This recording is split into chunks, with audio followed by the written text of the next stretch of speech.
नमस्कार, मैं मोहम्मद इमरान।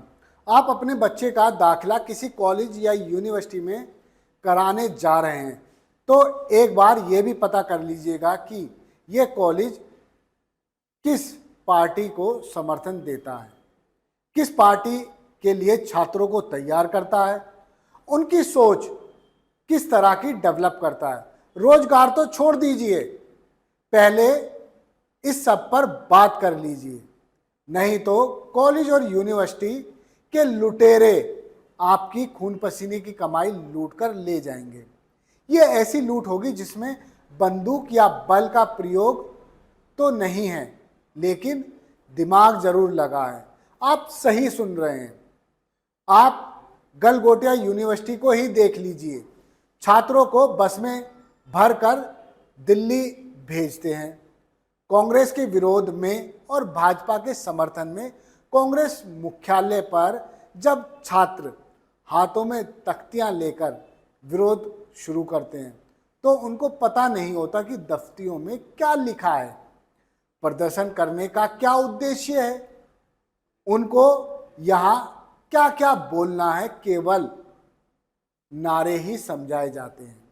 कहा जाता है कि कोई कुछ भी बोले, कुछ भी पूछे तो बोलिएगा कांग्रेस बोलती है, काम नहीं करती।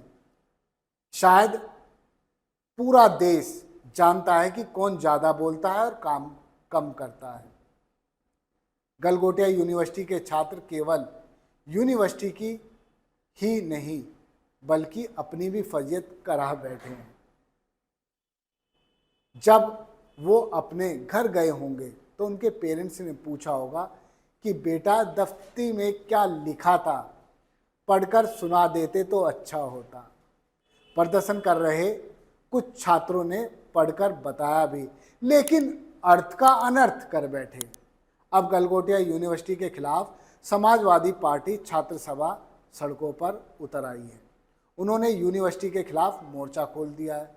खोले भी क्यों ना, यूनिवर्सिटी लिखवा दे कि हम भाजपा को समर्थन देते हैं, वो भी अपने प्रोस्पेक्टस में। जिस वक्त कोई दाखिला कराने जाता है तो उसको पता चल जाए कि गलगोटिया यूनिवर्सिटी भाजपा को समर्थन देती है, उसी के लिए छात्र तैयार करते हैं। इस बात पर आखिर क्यों नहीं बोल रहे यूनिवर्सिटी के मालिक सुनील गलगोटिया या ध्रुव गलगोटिया? हो, कैसे बोलेंगे? भाजपा के नेताओं से फेवर जो लेते हैं। वो घटना भी याद होगी कि करोड़ों रुपए का फर्नीचर यूनिवर्सिटी ने ले लिया। फर्नीचर लेने के बाद पेमेंट नहीं किया। पेमेंट करने से बेहतर उन्होंने जेल जाना समझा। आगरा पुलिस आती है और गिरफ्तार करके ले जाती है। इस पर कोई टिप्पणी नहीं करेंगे, मामला कोर्ट में है। ऐसे में मालिक यदि भक्त नहीं बनेंगे तो सोच लीजिए क्या हो सकता है। वैसे तो पता चल सकता है कि ग्रेटर नोएडा के कई कॉलेज भी इस तरह की एक्टिविटीज़ में इन्वॉल्व हैं। जिस वक्त छात्रों को पढ़ाना चाहिए उस दौरान छुट्टी देकर बस में बैठाकर उन्हें भाजपा की रैलियों में ले जाया जाता है। कई छात्रों ने नाम ना बताने की शर्त पर यह खुलासा किया है। जिस वक्त कॉलेज गए उस दौरान बाहर ही उनको कह दिया गया कि आप चलिए बस में बैठिए, 2-3 घंटे में वापस लौट आएंगे। इस तरह के कई कॉलेजों के नाम सामने आए जिसमें IIMT भी शामिल है। छात्रों ने हमें बताया है कि उन्हें रैलियों में भेजा गया है, लेकिन हम इसे प्रमाणित नहीं करते। सबसे बड़ा सवाल यही है कि लाखों रुपए की फीस देकर भी आपका बच्चा होनहार नहीं बल्कि एक पार्टी का भक्त बन रहा है। इससे तो अच्छा है कि सरकारी कॉलेज या यूनिवर्सिटी जो कम से कम आपके बच्चे को किसी पार्टी में इन्वॉल्व नहीं करती। लेकिन पैसे वालों के ये चोचले हैं। जिस वक्त सरकारी कॉलेज, यूनिवर्सिटी या अस्पताल का नाम लिया जाता है तो भौं चढ़ा लेते हैं, लेकिन सरकारी नौकरी की बात आते ही हा सरकारी नौकरी मिलेगी बच्चे को, चेहरा खिल उठता है। आप अपने बच्चे के भविष्य को उज्जवल बनाना चाहते हैं या व्हाट्सएप यूनिवर्सिटी से माहिर बनाना चाहते हैं? ये सवाल आप अपने आप से पूछिए। गलगोटिया जैसी यूनिवर्सिटी आपके बच्चे के भविष्य को कामयाब बनाएगी या फिर एक पार्टी के लिए भक्त तैयार करेगी? खैर, जय हिंद जनाब ने गलगोटिया यूनिवर्सिटी जाकर यहाँ छात्रों से बातचीत की।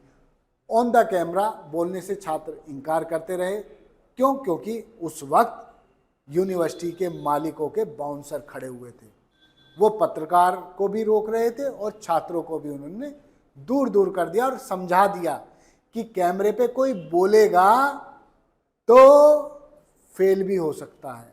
खैर, छात्रों की हिम्मत कहाँ रहती, इसलिए उन्होंने बोलने से इनकार किया, लेकिन बता दिया कि वाकई कॉलेज में इस वक्त फजियत हो रही है। आखिर इस मामले में कॉलेज के मालिक सुनील गलगोटिया और ध्रुव गलगोटिया क्यों बयान जारी नहीं करते? क्यों छुप कर बैठ गए हैं?